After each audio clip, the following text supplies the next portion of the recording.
Okay, well, welcome everybody. If this is your first video, I just want to introduce our video series. The series is brought to you by Perinatal Connect, which is a research organization working to improve maternal mental health during the perinatal period. The purpose of our video series is just to highlight different community services in the Champaign-Urbana area supporting families.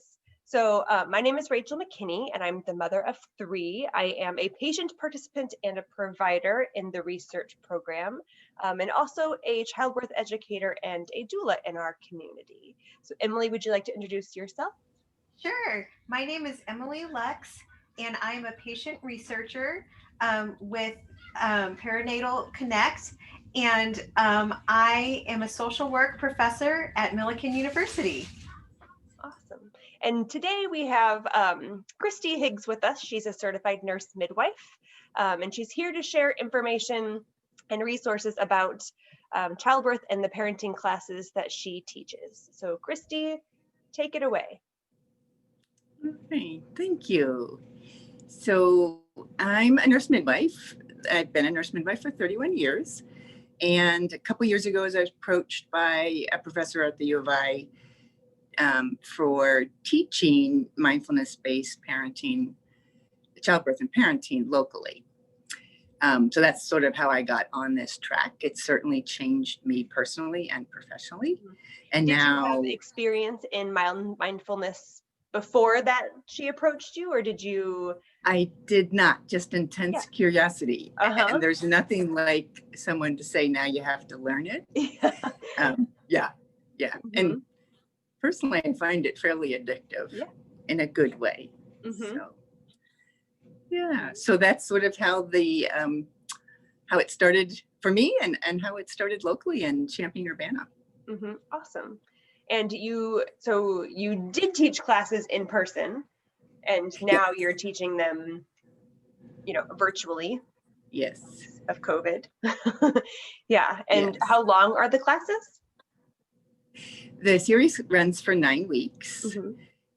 The classes vary from 2 hours to 2.5 hours, depending on how much content we have at night with the session. There's also a Saturday half session that's just a day of mindfulness practice. And then because of the pandemic, we've been offering an optional Q&A at the end of the series, just to go through any labor, birth, breastfeeding questions that families might have. I have found there's just a little bit less contact with providers and education because of the pandemic. And it's been very well received. So we'll continue to do that as an option too. Yeah, it is hard. Some of the clients I've been working with also have said, I really wish we had more time with care providers, and missing out on that in-person care sometimes can create some distance that you didn't have before. So it's great to have that opportunity to maybe be able to ask some questions that you weren't able to ask, with your actual care provider. And you're part of the CALM study, right, that the U of I is doing. Can you explain a little bit more about what that is? Yeah, so CALM stands for Coping with It All. Oh, I'm gonna mess it up. That's okay, we can look. It's a cute little acronym, and I forget exactly. Maternity's in there. The PRISM Lab is where the studies are based.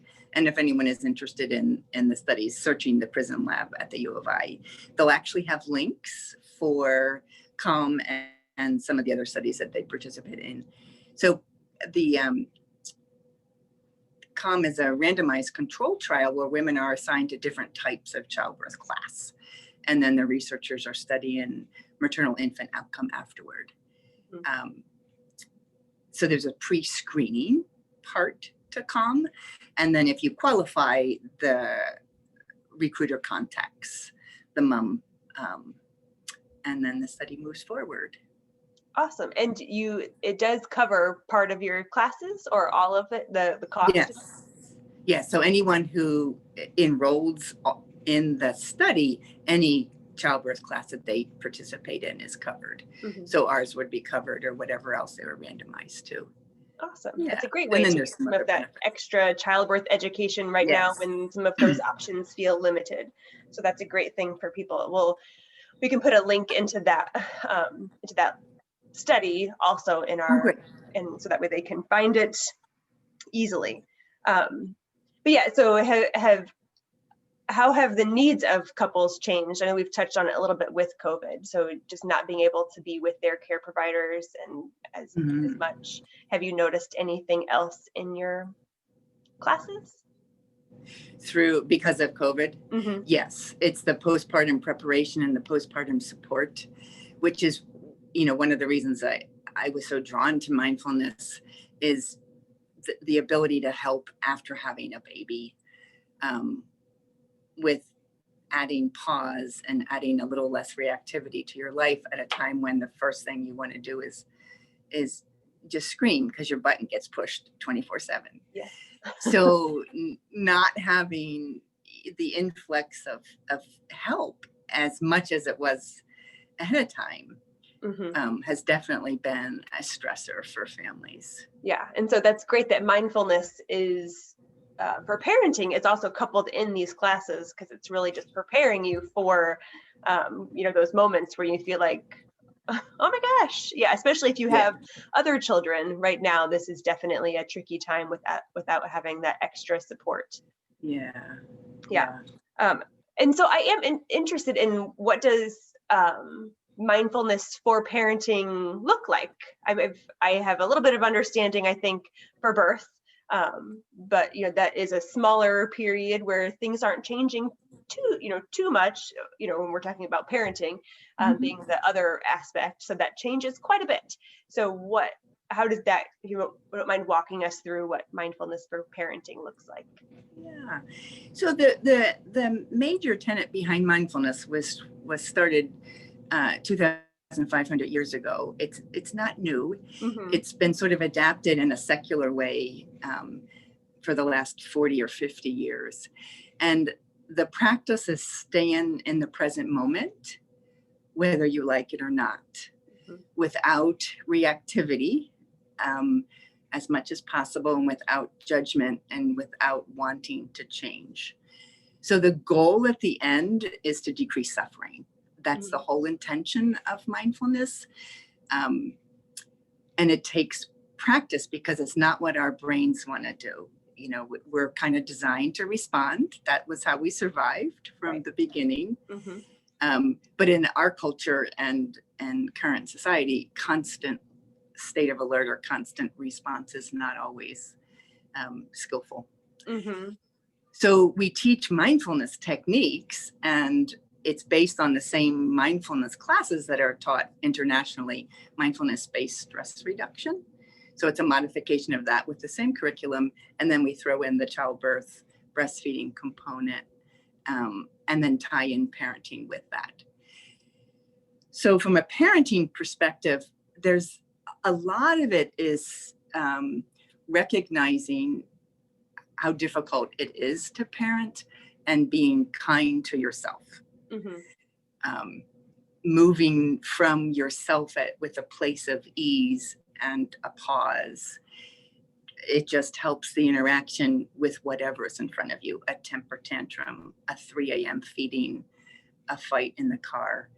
And it doesn't fix anything, but the hope is it's not adding to the suffering of the situation, adding to the anxiety and whatever else pops up for parents constantly. Yeah, absolutely. And it is, not just what's going on in that moment. You're bringing so much of what your day's been like to every situation also. So just, like staying in that one moment and not letting something else that happened, be part of what's causing you some of that stress and anxiety when dealing with your kids also.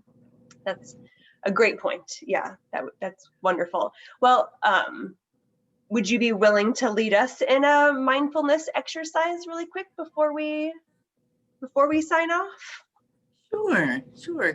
So what I was hoping to do is just spend a couple minutes on the classic mindfulness, which is awareness of the body breathing, Mm-hmm. and then transition to a little bit of a compassion practice, which is what parents really need. Mm-hmm.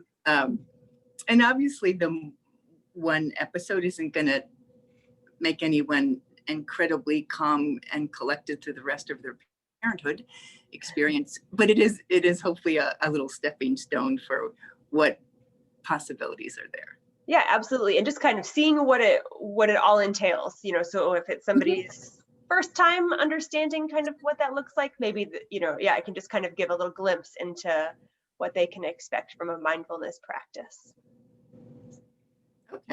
Okay. So what we classically do in mindfulness is notice the body in its current state, whether sitting, standing, or lying down. And we typically bring awareness to the feet or the buttocks on a chair. And just pause and feel. Feel the body connected to the earth. And if you're comfortable, closing the eyes or a downward gaze helps a little bit with the focus internally.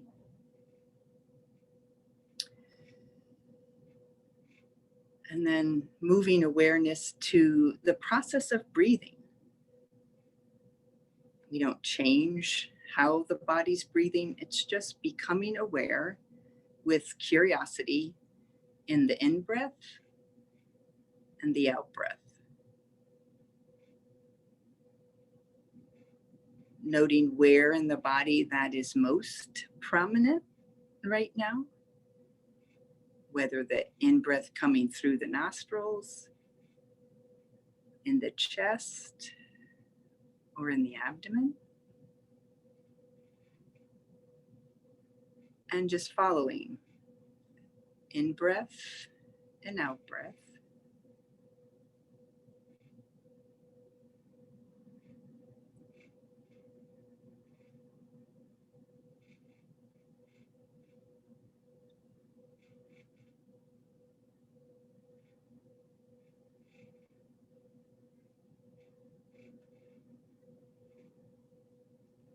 It's very typical for the mind to wander away from awareness of breathing.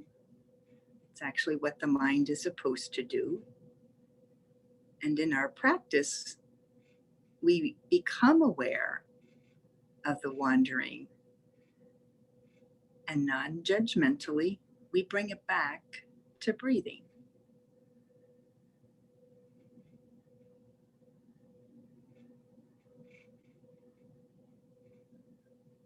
Occasionally paying attention to one of the intricate motions of breathing, such as the change of air temperature at the nostril, is a way to maintain focus.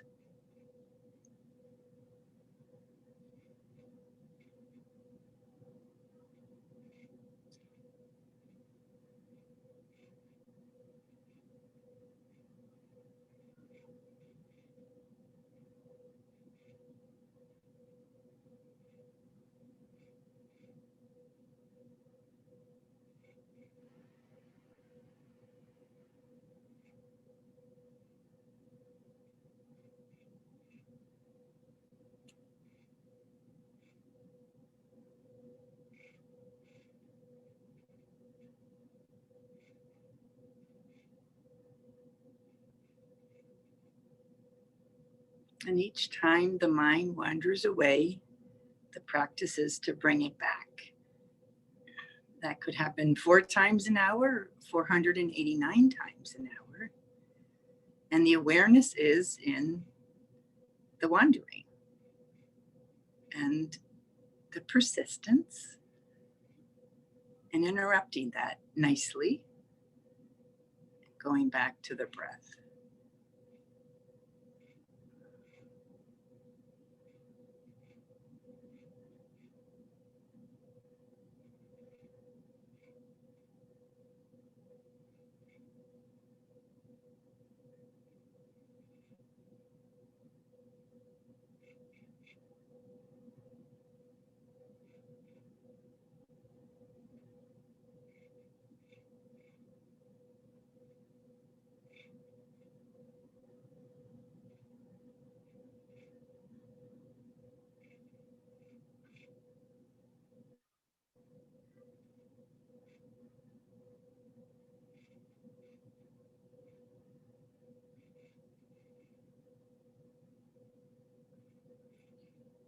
And then we'll transition from awareness of breathing to just a short practice that's real palpable for parents to try in the moment. It's called stop. The S in stop literally stands for stop.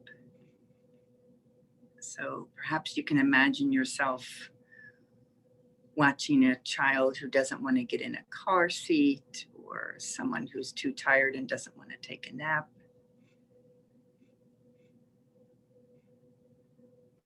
And just to change the situation temporarily, you pause.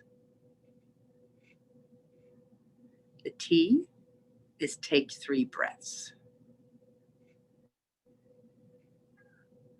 An in-breath and a prolonged out-breath actually helps the body physiologically to calm slightly. So 3 deep breaths. The O in stop is to observe the feelings as they're experienced in the body. Especially in the middle of a trauma, occasionally just resting your hand on the heart space and acknowledging that space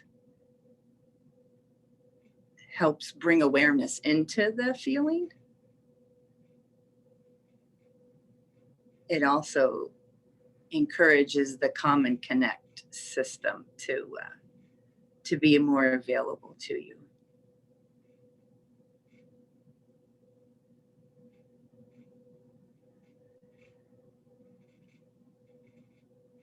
And while noticing what the body's doing, either the heart racing, the skin flushed, the ears ringing,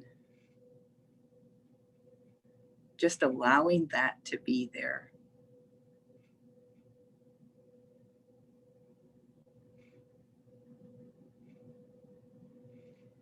And perhaps asking the body a question.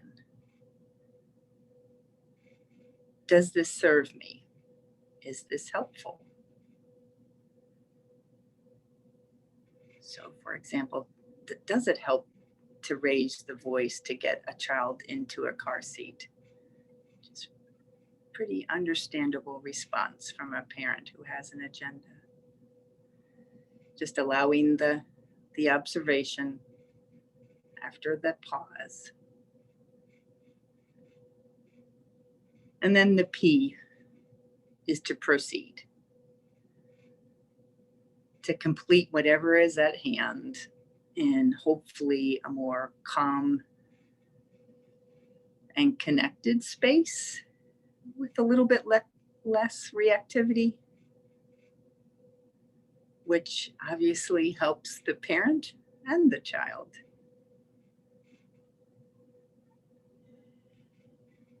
And then just taking one more deep breath and opening the eyes if they've been closed. I feel so much more relaxed. It's amazing. It's so nice when somebody walks me through it. I'm horrible at doing it by myself, but I feel like when I do have that, somebody walking me through it, it's so much more relaxing and nice. Yeah, I do notice my brain wandering a little bit more, but I feel like when I do it by myself, there's nobody to go, hey, wait a minute. Yes. Where are you now? Yeah, bring it back. But I'm pretty sure that that's something that comes with like practice. And so exactly. As you get better at it, it does, you're helping yourself remember to bring it back also. Yeah, that was wonderful. I can't wait for my son to have his next tantrum. That was just so relaxing. Just stop for a minute. Right. Do my meditation. That's right.